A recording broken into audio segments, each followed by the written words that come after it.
As an October 2025 bride, here are things that me and my fiance are doing to save money on our wedding, because this shit is expensive. Right off the bat, we found a venue that could house both our ceremony and our reception. That way we didn't have to pay two different fees. We did end up splurging a little bit more on our venue, but we absolutely fell in love with it. We love the amount of freedom that we get with our venue. A huge perk is that it's within walking distance from the hotel that we got our room block in, which is going to be so convenient for a lot of our guests. Number two, my fiance made both our save the dates and our invitations on Canva. We printed them at FedEx, which saved us so much money, you have no idea. And like, they're cute. Like, this is our invite. All the details are on the back here. We just couldn't see spending so much money on something that people are just gonna throw away. Number three, we opted for entirely all full flowers. And are you ready for this? For my bouquet, all 5 of my bridesmaids, aisle decor, arch decor, and centerpieces. And our centerpieces include 8 candelabras plus florals. And then 7 of our tables are gonna have clusters of candle holders plus florals. All of that was $2,300. Do you know how much that would have been if we went with real flowers? Number 4, we are having a limited open bar, meaning we are paying up to a certain amount for alcohol. Then everything after that will be cash bar. My fiance and I do not drink, so alcohol is not really a big priority for us, but we do have a lot of guests traveling from like all around the country to our wedding. And so to help offset some of their costs, we are covering up to a certain amount of alcohol. But after that, it's cash bar. Number 5, we are not going with any fancy china. All of our tableware is completely disposable. We did get like higher end, like plastic plates and utensils and cups, but it's all disposable.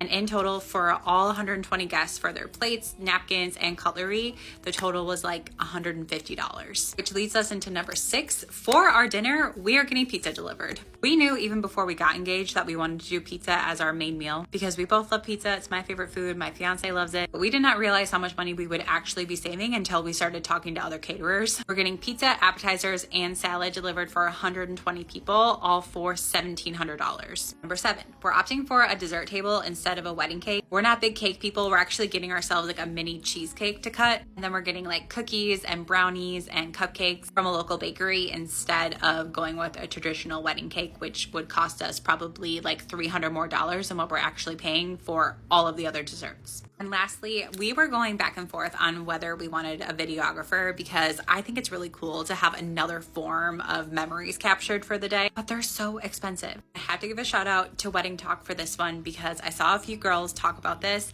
about how they just got handheld video cameras and used those as their means of videography for the day. So that's what we're doing too. So we actually ordered 2 and I'm gonna keep one and me and my girls are gonna have one in the morning for when we're getting ready, and then my fiance is gonna take the other one with him so that way he can capture footage of him and his boys getting ready. And then throughout the rest of the day, we're gonna pass these around, leave them out, and just leave notes for our guests to pick them up, shoot some footage for us. And I just think it's gonna be really, really special and more of like a home video vibe, a little bit less intrusive than like a full-on person with a big camera in your face. No shame to videographers, I respect you. But we got 2 of these cameras for like $100, which is gonna save us thousands of dollars on a videographer. Leave your tips on how you're saving money on your wedding in the comments because we all need some help.